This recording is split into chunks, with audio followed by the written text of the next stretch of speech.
Good morning, all. It's absolutely a pleasure to have you with us for this very interesting set of series that we are starting called the India Dialog Conversations.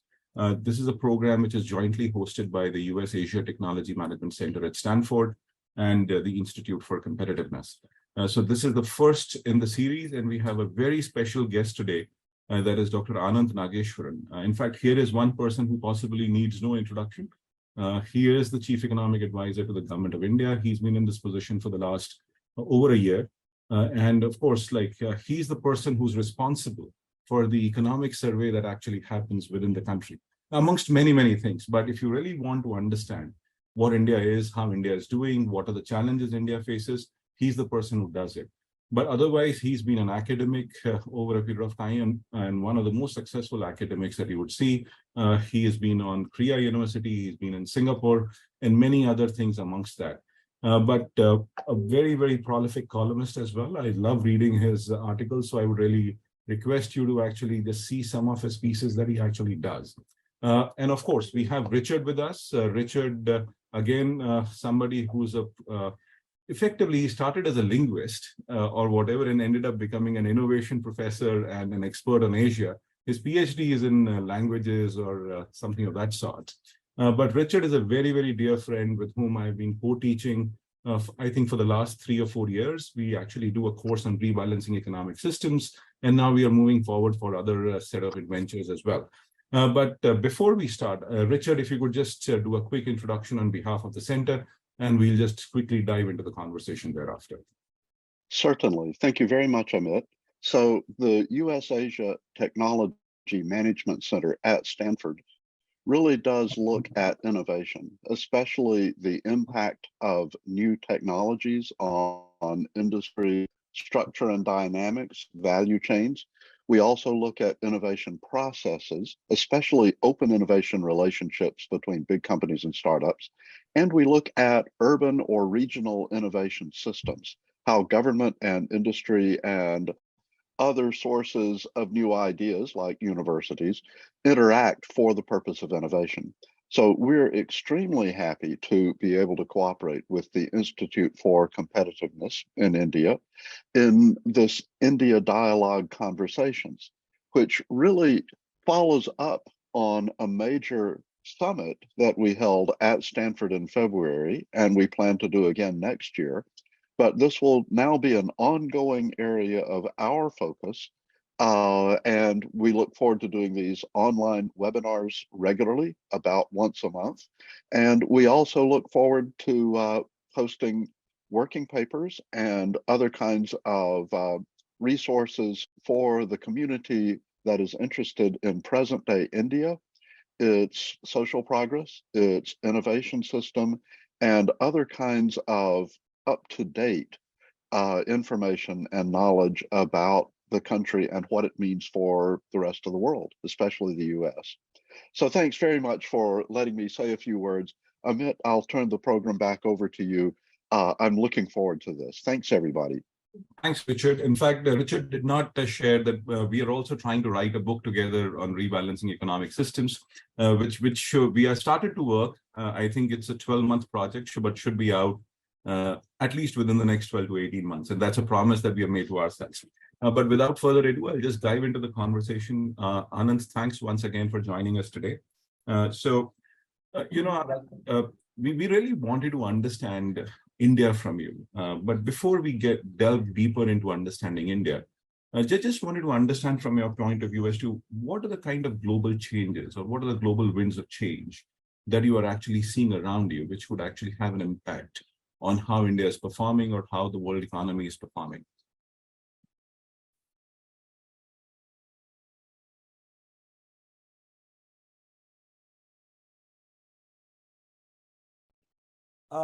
Thank you. So there was a little bit of an audio interruption when you spoke. Maybe it is due to the bandwidth issues at my side, but I hope you're able to hear me.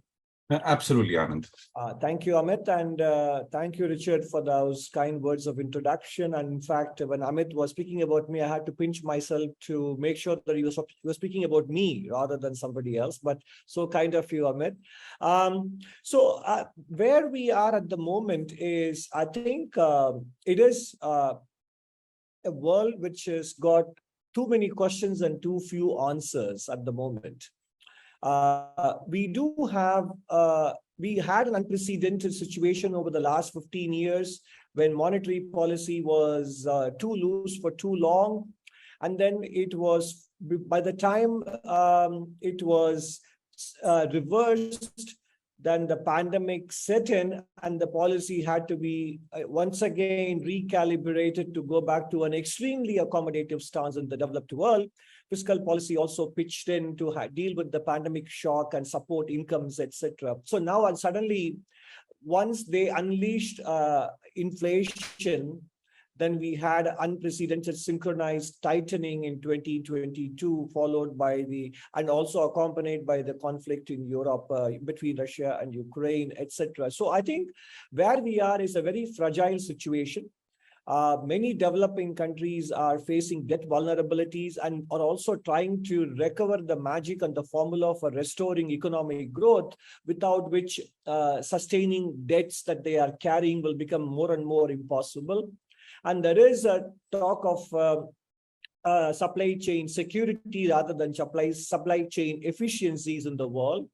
And there are continuing geopolitical tensions which carry the risk of breaking out into something more serious everywhere. So this is the backdrop for the macroeconomic projections that are coming out from many international organizations, which show subdued growth and a gradual tapering off of inflation over time. So we are in a world where I think many of the accepted or received wisdom with respect to economic management they have to be rethought and re-examined, and countries have to be both nimble and opportunistic. My apologies for a very long-winded reply. I will stop there. So, Ananth, you make a very important point, and that's something which catches my attention quite significantly. That was companies or people are just talking about supply chain security, and they're not looking at supply chain efficiency. Could you just delve a little deeper into that? I think that it was multiple reasons. I mean, some of the global trade liberalization agenda that was very enthusiastically pursued since the 90s, and more so since 2001, China was admitted into the WTO in December 2001. That fervor with which trade liberalization and pursuit of efficiencies, of course, they had their own distributional consequences across labor markets in the world. That's a separate issue. But that fervor has gone away, and people are beginning to now count the cost rather than the benefits which they were doing until about 2015 or so. So now, and the pandemic further reinforced it. Even developed countries had difficulties, even within Europe. For example, if you recall, in the early days of the pandemic, Germany imposed some ban on export of PPE within even Europe, and that shocked many European nations. So clearly, when push comes to a shove in emergency situations, countries are looking out for themselves, ensuring security and margin of safety. And now that is spilling over into concerns about technology that could be applied for civilian and military purposes, etc. So I think the way the geopolitics is evolving, the supply chain security considerations will trump supply chain efficiency considerations, and that would naturally add element of cost and lower profitability to businesses across the world as well. And just getting deeper into this, like, how do you look at the issues of, say, digitization, Asia rising, climate change as a global wind of change? Because these are also some of the ideas that we have been really talking about. Yeah, I think I will take them in the reverse order. Climate change, because that is the net zero emission targets that many countries have accepted and adopted with varying timelines. I think it's a major challenge because it does have short-run growth implications. And John Pisani-Ferry has written quite well about the growth economic implications of that for Europe. And I think the implications for developing countries are even greater. So the way we pursue this net zero transition, and whether we deal with adaptation and resilience first in some countries, whereas some countries focusing more on mitigation, especially the developed world, which has contributed to the current stock of greenhouse gases, whereas developing countries restore growth first and deal with adaptation and resilience, place relatively lesser importance on mitigation to start with, because that would be economically disruptive, not just for economic growth, but for public finances, for labor markets, etc. And more importantly, if countries have to give up on fossil fuels and move towards renewable energy, we need a huge supply of critical minerals and rare earths, or technologies that could obviate the need for them, and the funding required to finance investments. And we don't know how financial markets will react to excessive borrowing in foreign currencies, given that we are starting from a debt vulnerable situation already, and current account deficits would be impacted as well. So there are so many loose ends that need to be tied up before the agenda of climate change can be tackled by all nations simultaneously. Now, on digitization, yes, I think it is clearly contributing to financial inclusion and formalization. Speaking from India's experience, it is very obvious that efficiencies and bringing into the formal economy net those who have been excluded in the past, that is beginning to happen. In fact, that I believe, even though a formal evaluation is needed, I believe that is adding some 30 to 50 basis points of growth to India's real GDP every year. Asia Rising was probably a very widely discussed theme. It may still be the case simply because Asia, barring Northeast Asia, Southeast Asia and South Asia, have the demographic advantage still. There are cost efficiencies to be tapped, and but at the same time, the geopolitical backdrop has changed. And it is very difficult to say with a great degree of precision and confidence that Asia Rising is something that can be taken for granted. Much work remains to be done, because the climate change agenda could actually jeopardize the growth assumptions and prospects that Asia must have been counting on earlier. So in that sense, Asia Rising is still a possibility, but to talk about it as a highly probable event, we probably have to remain cautious. Back to you. Yeah. No, that's fascinating. But so let's get into the India part of the story here. So, India has been a global leader in sustained prosperity growth. So if you really look at the GDP growth rates, especially over the last 2 decades or so, India has actually been one of the bright spots in the world. Well, what are the drivers and what is keeping this momentum going? And I just wanted your understanding on that. I mean, so at the moment, definitely the Indian economy has macroeconomic stability. Fiscal policy and monetary policy are well balanced. The government is on course to unwinding much of the stimulus given to the economy during the pandemic. And India's public debt, which includes union and state government debt, which is considered to be on the high side, actually speaking, has remained broadly unchanged in the last 17 to 18 years, actually speaking. And the current account balances are in good shape, and macroeconomic growth rates are in the region of 6 to 6.5% in real terms, in nominal terms around 10%.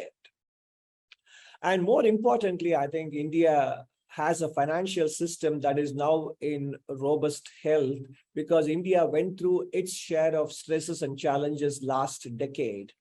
After having experienced a big credit boom in the first decade, which spilled over into the early part of 2010 to 2020, and then the remainder of the decade between 10 and 20 had to be devoted to repairing balance sheets in the corporate sector and in the financial sector. That having been accomplished, India is looking ahead to a period of more capital formation in the private sector, which was stalled in the second decade.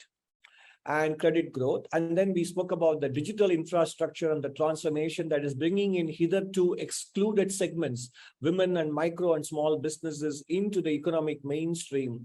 These are the developments that give us a lot of excitement and hope about the growth prospects of India. At the same time, we need to be mindful of the geopolitical backdrop, which spills over into the economic space, and also the climate change agenda, which could obviously pose challenges as to how we are able to enjoy the benefits of the macroeconomic stability that has been very assiduously built up in the last 5 to 7 years. So this is the kind of opportunities and challenges picture that is facing India at the moment. Back to you. So, Anant, you did touch upon the pandemic, and pandemic has been something which did create havoc across the world. That's right.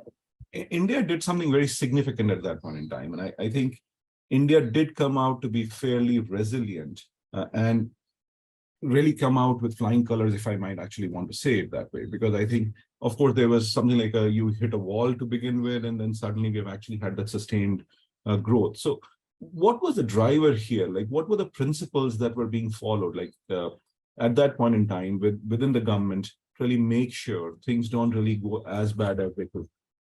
No, I think so. India actually did exceedingly well, given its size and population and the dispersed nature of the population across hilly regions and remote regions, etc., with vaccination. I think the vaccination success story was the one that allowed the economy to come back on its feet sooner than many would have given India credit for at that time. So the vaccination drive and the systematic way with which it was pursued, and using digital technologies, and also ensuring that there was no resistance on the part of elders and other people, which was the case in some other countries. Those were very important ingredients of India's economic recovery.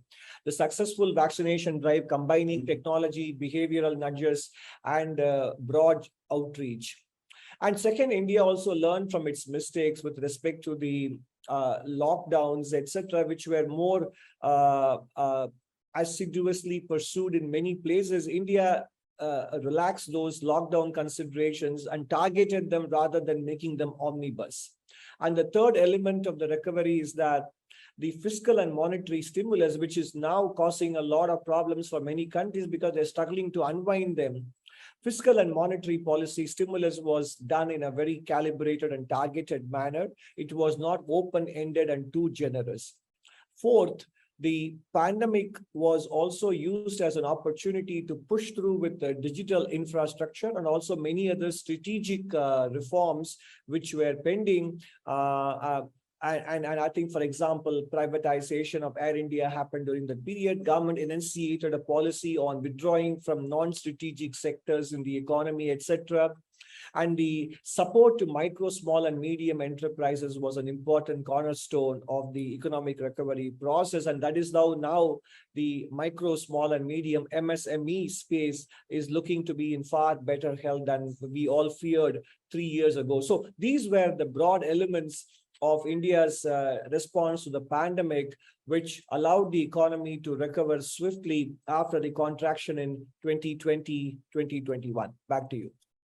Yeah, so Anant, I would just like to invoke a paper that we did on this. In fact, Richard and I just did a paper wherein we talked about healing the economy, and we were trying to estimate the economic impact of India's vaccination. So would request you to have a look at it. It actually goes with your analysis itself. And all those three measures in terms of like what was the positive economic impact of all these three things. And it's a fascinating paper to see, which I would invite you to have. I very much look forward to that. Please do share. Otherwise, I will look for it myself. Yeah. No, I'll send it across to you. Thank you. So just moving forward on this, India has clearly said, I think that's a strategic imperative, or that's a vision that we possibly have, that India would be a middle income to a high income country by 2047. The Honorable Prime Minister has said it. I think various sets of people have said it. What could be the pathway? What are the immediate steps that are required here? What are the challenges? What needs to be done more as we move forward? No, it's such an important but open-ended question, and I should check myself to keep it somewhat tractable and brief. No, I think the pathways to becoming a developed economy by 2047 is to ensure that we continue to undertake the infrastructure investment that has been going on in the last several years in the public sector. But the private sector has to now take over the baton now that its balance sheets are in good shape. That is one element. The second element, there are so many other elements. I'm going to focus on what I believe are the priorities. Health and education. I mean, Indian demographic advantage has to be harnessed. And for that, both primary and higher education, in fact, I would say primary, secondary, and higher education have to become much more results oriented, and we need to measure up to international standards, not only on cognitive, but on non-cognitive, but also on cognitive skills. So the skilling and education aspects have to be given continuous attention. Otherwise, the demographic bulge, the youth, could also become a liability rather than an asset to be harnessed. The third aspect is health. I mean, the pandemic showed the importance of being in good health with better immune systems, etc. And National Family Health Survey number 5 in India, which was concluded between 2018 and 20, showed that obesity across Indians in rural and urban, across age, across sex divide, its gender divide, etc., has been on the rise. So I think India has to pay a lot of attention to preventive healthcare. Indians have a rich tradition of traditional, medicine systems and holistic living, etc. Some of that have to be recaptured and remembered and practiced, because with rising prosperity, there is a tendency to ape some of the consumption and lifestyle habits, which are not necessarily serving their own places of origin well right now. And Indians would do well to remember their own strengths and practice, because that is going to have a big impact on their personal well-being and economic productivity as well. And the fourth element is to look at harnessing the power of women in the labor force and ensuring that they have choices to make this decision on what they do with their lives, and whether they want to be part of the economic workforce, or do they want to be part of the family raising healthy children, intellectually capable, physically and mentally healthy, etc. But that is a choice that the women have to exercise rather than being dictated to them.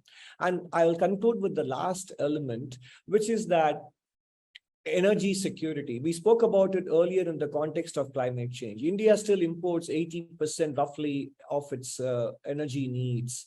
So, tied with that energy security is the question of power sector reforms. Without affordable, reliable power supply for India's manufacturing, India cannot raise the manufacturing share of GDP and enjoy the employment that would come with it. I said last, but I will take the liberty of adding just one more. Please bear with me. The financial sector in India has gone through 5 decades of a particular model of being dominated by nationalized banks, etc.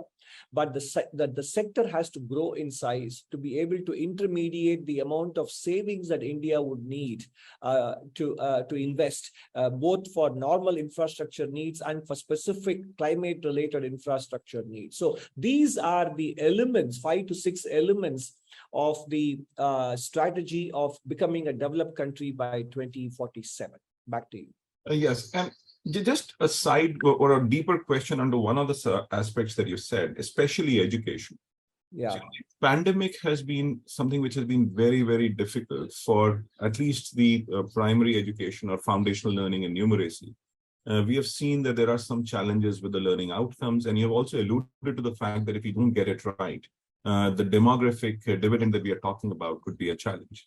What are the immediate steps that we need to do? Because when you talk about pandemic, some of the experts are saying that the learning losses could actually be as high as 6 years, or it'll take you 6 years to recover from those learning losses. So it becomes something of a very huge importance, even in the short term.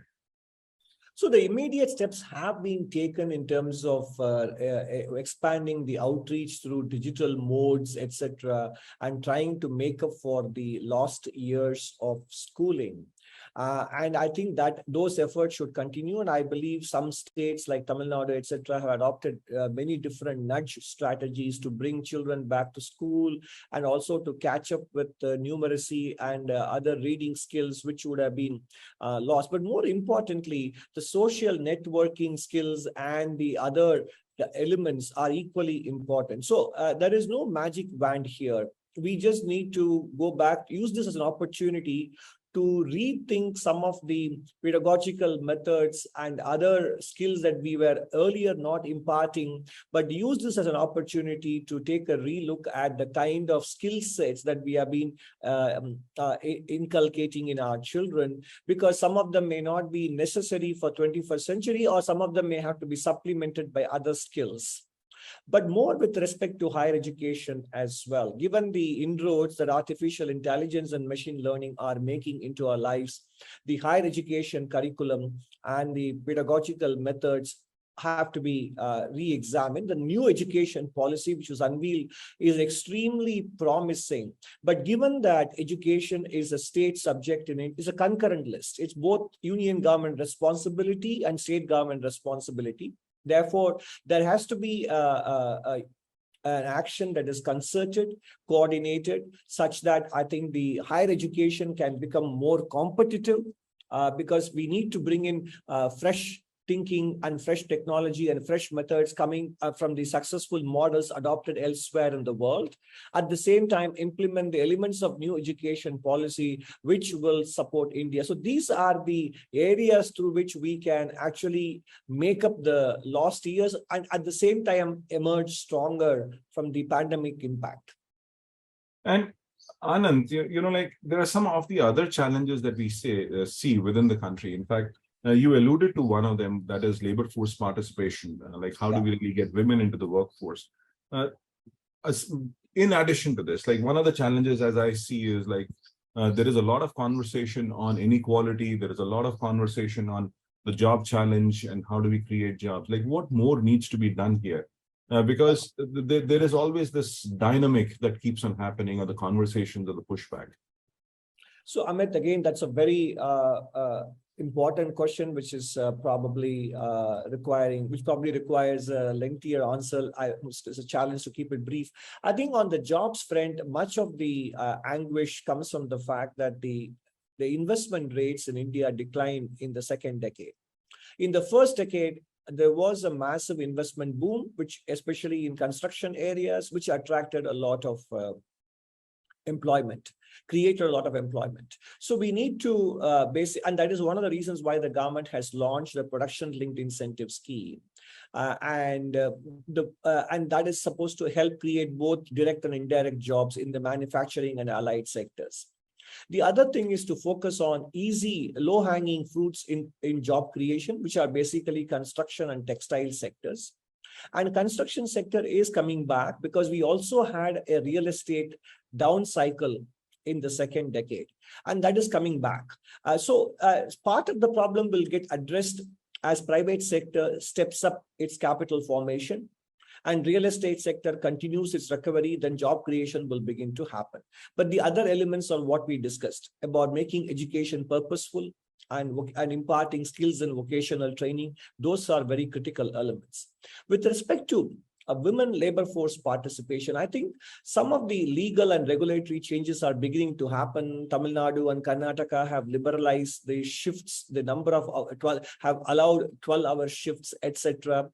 It is important to also make workplace safe, and some of the cultural and social norms that govern some of the decisions that women should be making on their own, they need to change, but then they cannot be mandated or legislated. That has to happen slowly.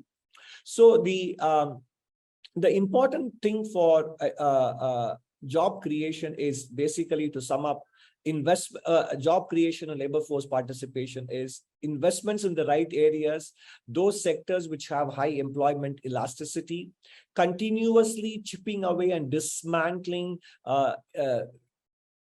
laws and regulations that hold back businesses from scaling up. Third, continuous redesign and re-examining the relevance of education and vocational training and skill building with respect to what the industry needs.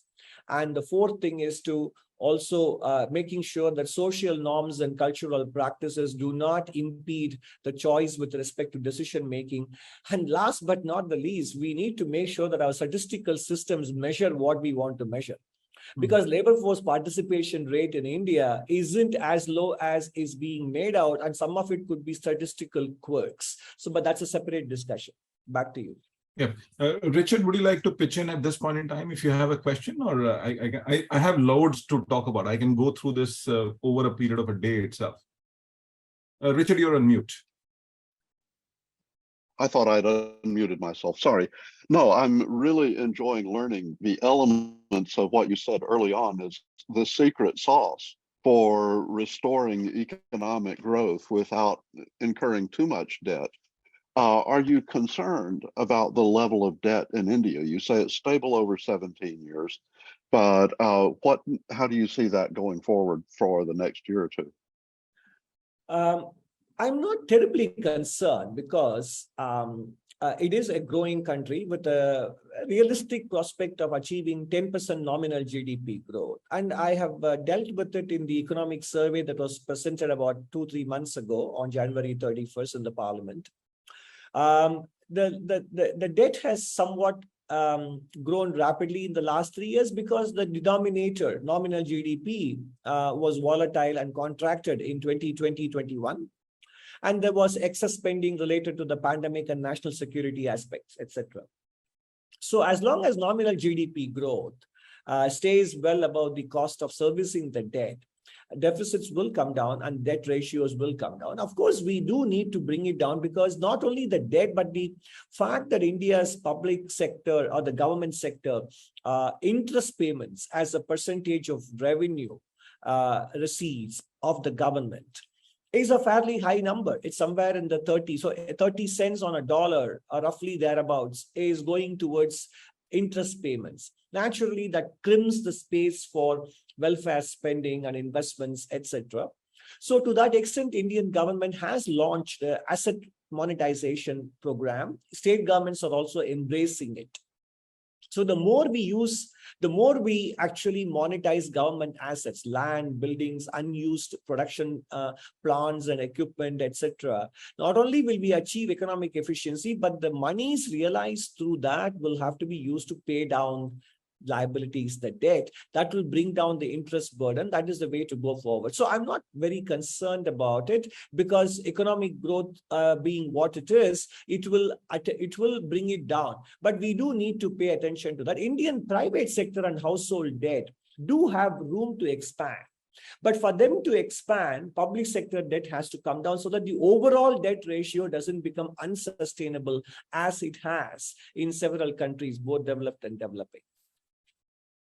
That's a very interesting balance because of the infrastructure development that's continuing to go on. Right. Even though infrastructure maybe is developing at a less fast speed than it did in the first decade of the 2000s. Thank you very much. I'll let Amit take over from here. Thank you.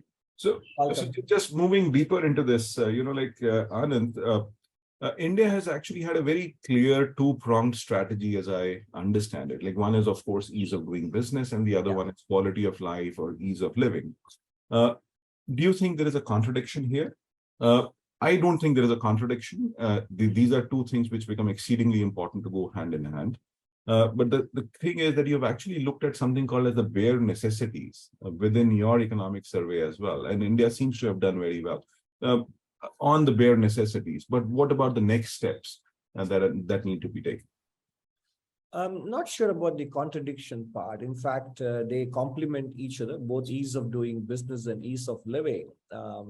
Only when people are made to go through the routines as routines without having to exercise a lot of time and effort in attending to them, will they be even able to have the time and resources and incomes to make the kind of purchase decisions which make businesses viable. So in that sense, both go together. Now, what are the next steps? I think from the business side point of view, especially given the importance of micro, small, and medium enterprises. And the regulatory and compliance architecture in the country is still too intrusive, too complicated. And in fact, it has become, I repeat, in every forum I can think of, India may have divested a small portion of its stake in LIC, the Life Insurance Corporation. But the other LIC which India has to divest from is licensing, inspection, and compliance, LIC. So that is the LIC regime that the governments in India across the union, state, and local governments that we need to dismantle, because many of them still are prescriptive, with even criminal prosecutions in some cases, especially some of the state government laws. That needs to be dealt with. And that is when ease of doing business will really succeed, because we have done a lot of work, but a lot of work still remains to be done. The union government has been setting an example in decriminalizing several provisions in the law, making them civil offenses, but that mindset has to go down to the state and local governments. Now, with respect to the ordinary citizens, we still have to make it, India is a low trust-based society. That is why we require multiple documents and proofs and attestations and counter-signatures, etc. There again, I think self-verification and using the digital technology to make it easier for citizens to deal with the government, those are ongoing efforts. And also some of the requirements we have, whether it is renewing a passport or applying for a passport, whether it is a driver's license or getting education certificates, many of these day-to-day businesses which end up taking a lot of people's time. Of course, again, considering where we were 30 years ago and where we are, doing many of those things that used to be big chores in the past have become a breeze now. But given the vast empire of these procedures and formalities that need to be dismantled, work done is as great as the work that remains to be done. So that is where we are. So, as we understand India, a lot of people tend to look at India as one big, giant geographical area. But I think from an economic viewpoint, economic geography becomes exceedingly important. And what we do notice is that heterogeneity within or performance of states tends to really, vary across the board. And there are about 5 or 6 states which seemingly answer most of the India growth story. In fact, if you just really look at the numbers, out of 760 districts, if you really look at it across the board, 200 districts possibly contribute to about 90% of India's GDP, and about 500 districts or 550 districts effectively have a very low contribution. How do you really look at these issues? Because these are very interesting challenges who could pose some distinct set of issues as we go along. No, that's a fair point, Amit. And I think it is not very different in India, if I understand, compared to many other nations as well. For example, in several countries around the world, it is the coastal states that end up doing very well and dominate the lion's share of economic activity and contribution to economic output. And then the hinterland is relatively, or the interior parts of the economy or the country are relatively slow to contribute and raise their share. So in that sense, this is both a challenge, but also an opportunity in the sense that their progress, their development would be additional sources of economic growth. And one of the ways is to ensure that they are connected, and that connectivity is happening through the vast improvement that the government has been undertaking with respect to physical connectivity, roads, rail, and even airports in second and third tier cities. And then there is the digital connectivity. So I think most important thing is the connectivity, and that will automatically bring in businesses if they can move goods faster from those places. And also to identify, which is what the aspirational district program and one district, one product programs are trying to do, which is to each district to focus on its core strengths and look at itself as a composite or a wholesome economic unit unit and think of it as itself as trading with other parts of the country. And that is what would bring out their economic and competitive strengths and advantage, and also make them understand that they are part of the global marketplace. And naturally, in order to elevate their economic performance and welfare, they need to become competitive and exploit their strengths while working on some of the other aspects of the infrastructure and regulatory architecture that would make them compete not only in the national but also in the global marketplace. These programs are exactly meant to address the issue that you raised, that growth is being driven by a relatively smaller proportion of districts, and it has to diffuse down to even more number of districts. And these programs that have been launched recently will address that particular gap that you were pointing out. And I would just request Richard to really come in here. Richard, do unmute yourself and please. Sure. Because what you're saying is very important, not only for the macroeconomic situation now, but for innovation going forward. Most of the real kind of advanced innovation has been happening in the more advanced districts. And I'm curious, as all investment money slows down because of economic uncertainty worldwide now, is the government going to be faced with either promoting innovation and entrepreneurship, or is it going to be faced with more kind of regional development of other regions? No, I think these are definitely not mutually exclusive, and the government is focused on doing both. And the innovation is indeed happening with now many educational institutions across the country, not just in the big metros, is embracing and encouraging the culture of entrepreneurship, setting up incubators and setting up technology laboratories. And this is something that has happened. And in fact, Indian Institute of Technology, Mumbai, brought out an edited volume sometime last year or 2021 that showed how much the startup culture has really sort of diffused to many parts of the country. And that is very closely linked to this idea of innovation. And then apart from that, the natural economic imperatives and requirements of having to make our lives on a daily basis easier, and also to ease business conditions, is a wonderful starting point for innovations to happen, because India has to innovate to make our day-to-day economic interactions more easier and easier. So innovation is, innovation springs from this continuous necessity, and that is going to be with us given the vast size of the country. So I think there is both a push and a pull factor that will keep innovations happening in the country. What is important is for us from the government side is to continue to chip away at the regulatory and tax related complications or incentives or disincentives that are currently holding it back. Of course, we also spoke about the education and skilling becoming relevant, that allows people to think about the right kind of issues and innovate. So these are three elements of that innovation package.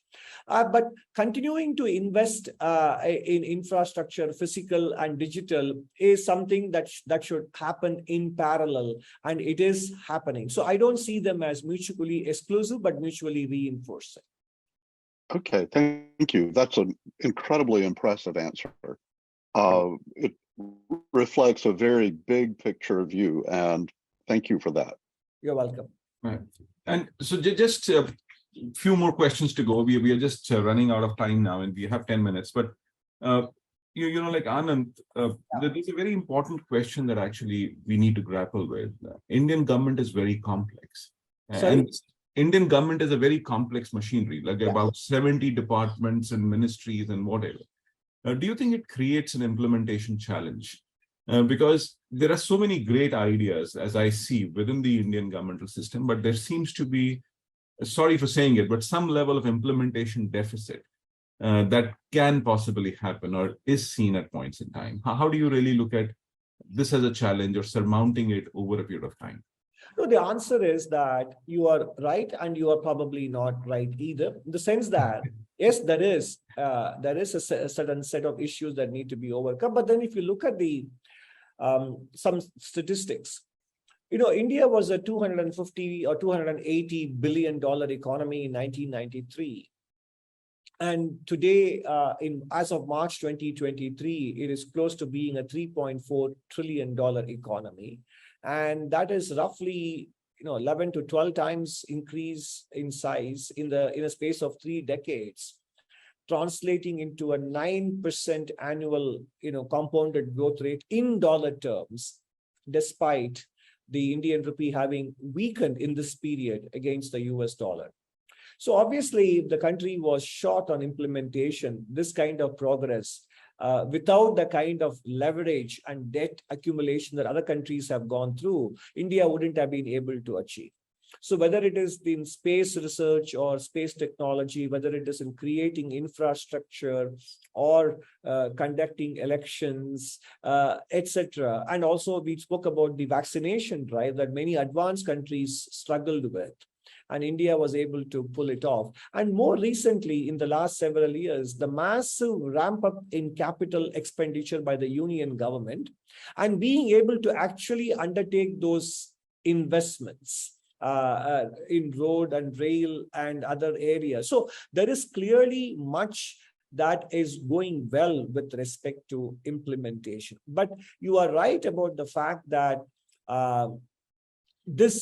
given the scale of the problem, what has been achieved, while remarkable as it is, there is still a lot of work to be done, because on a daily basis, on small things, the routine things have to become routine and have to become more and more efficient. And for that, I think the public policy framework and the state capacity have to improve, because India is relatively thinly staffed at the senior levels of the higher bureaucracy, both in the union and the state governments.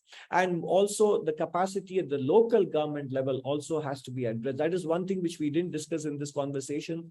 State capacity, purely in terms of numbers of people that are occupying decision-making positions, that number has to go up. Otherwise, many people are burning both ends of the candle. So much of the implementation that you talk about, challenges that you talk about, comes from the state capacity purely in terms of numbers, before we then talk about the quality of decision-making and the processes which have to move more towards outcome orientation rather than a process orientation. Those are all the things that will improve implementation. So to address the implementation challenge, we have to confront the state capacity issue, both in terms of processes and procedures and also in terms of numbers. And we have you here. So I would like to also understand something very important.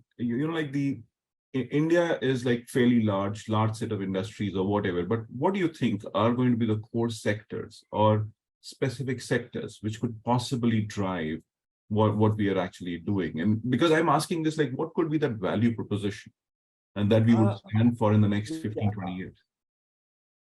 It is quite difficult to pick out one or two, because as a country that is now trying to become a global manufacturing center by plugging itself into the supply chains, global supply chains, there are so many sectors that are capable of playing a big role in driving economic growth and employment generation, whether it is pharmaceuticals, drug production, also even in drug research and electronics, and mobile phones that India is already doing well.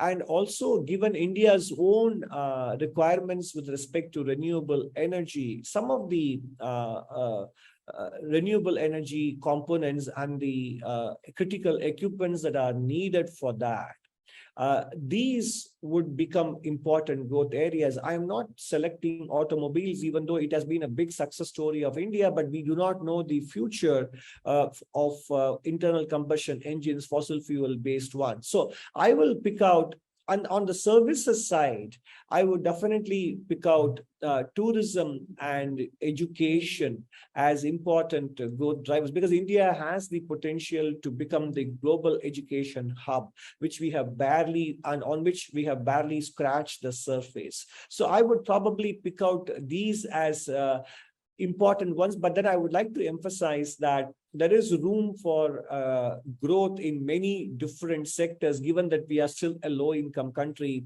and have much to catch up. So therefore, it has to be many different sectors pulling together rather than a few driving India's growth forward. So, Anant, like India is actually can be an example for the world in many, many ways, especially if you really look at the efficiency and effectiveness of social transfers or UPI or whatever. From your point of view, what can the world learn from us? Because today India is at a juncture wherein I feel that the world can learn a lot, especially say vaccination, UPI. Those are my points of view. But how do you really look at this? What the world can learn from us? I mean, first thing I would say is learning is bidirectional rather than unidirectional. I think there are some things that the world can learn from India, and there are many things that India has to learn from the world as well. So I wouldn't make it sound as if we have figured it all out. But then people know that the way we conduct our elections and announce our results within 24 hours or 48 hours and governments change smoothly both in the union and the state governments is something that the world can learn from. India's technology of conducting elections in such a large country is something that the world can learn from. And I think the other thing you mentioned, UPI, are the fast retail payment systems, digital infrastructure, and also direct benefits transfer. Even during the pandemic, the efficiency with which welfare payments were delivered was a combination of the biometric identity and digital infrastructure. There, I think experience sharing, and many other countries, even in Africa and Latin America, have some elements of that. So I think that learning is actually, that's why I said the learning is bi-directional. The third element that India handled very well is the financial inclusion drive that happened in 2015-16. BIS, the Bank for International Settlements, has documented that what took 8 years in India has in the past on average taken 47 years elsewhere to reach that level of financial inclusion that India has done. So I think these are all some of the aspects where India's experience may have something useful for others to look at, just as other countries' experiences are something have something useful for India as well. Fascinating. In fact, I'd just like to share an information here. We were looking at SDGs. In fact, India is going to be one country which is going to achieve SDGs much faster than all the other developed countries as well. So this is something very fascinating in terms of how we are doing a certain set of things. Yeah, I think I have seen the work that you have been doing in this area on the SDG goals, and how India is relatively better off in terms of, even though in general, countries are falling way behind the SDG targets by 2030, India is relatively far better off in terms of its journey towards meeting the SDG targets. I think I have seen that this is quite useful and fascinating. Thank you. But everything has to come to an end. But I would just like to give Richard an opportunity if he has a question, because we are into the last 4 minutes of the conversation. Richard, over to you. For those of us who are outside India, who have not really spent our entire lives learning India from the inside, what do you think is the most important thing that we need to consider to be good partners with India for the next 10 years? It is one of the most unique experiments, given its history of colonialism and his history of economic dominance preceding that. And that the economic and social transformation of this country with such a very successful economic heritage, which then got disrupted during 250 years of colonialism, is trying to become an advanced nation within within a democratic framework. And given its massive diversity, linguistic, and in many other aspects, it is trying to do it within the contours of an open society and an open social framework. That is an extraordinary experiment. And that has lots of lessons for the world, because the world has placed a premium on economic efficiency and growth in the last 20 to 30 or 40 years, maybe since 1980s. But it is beginning to discover the downside of that emphasis in terms of social and political stability, etc. India's model is trying to maintain a moderate to high level of growth, not necessarily extremely rapid, but which places equal importance on social stability and carrying all segments of society forward. So therefore, what is required for the rest of the world to participate and profit from, not just in a commercial sense, but learn from the Indian experience, is that it is a very complex country. It needs a lot of patience and time to understand the transformation that India is undertaking. So what is required is sensitivity, appreciation of the complexity of transitioning this country, which had to sort of put behind it the economic disadvantage that 250 years of foreign occupation cost us, but which is trying to overcome that within few generations, what took other countries a couple of centuries or more to achieve. Yeah. And that is the kind of understanding of the enormity of the transformation program that India is embarked on. Fascinating. Fascinating, Anand. This has been just such a great conversation. I think we could have gone on for hours. In fact, we would look at an opportunity to having you in Palo Alto, if I might say. It would just be lovely. My pleasure.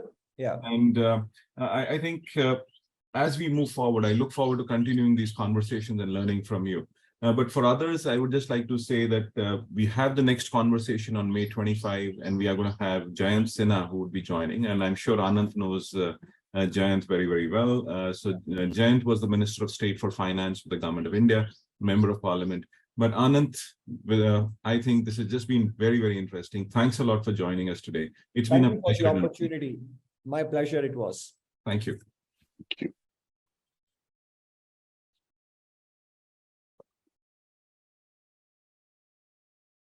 Bye.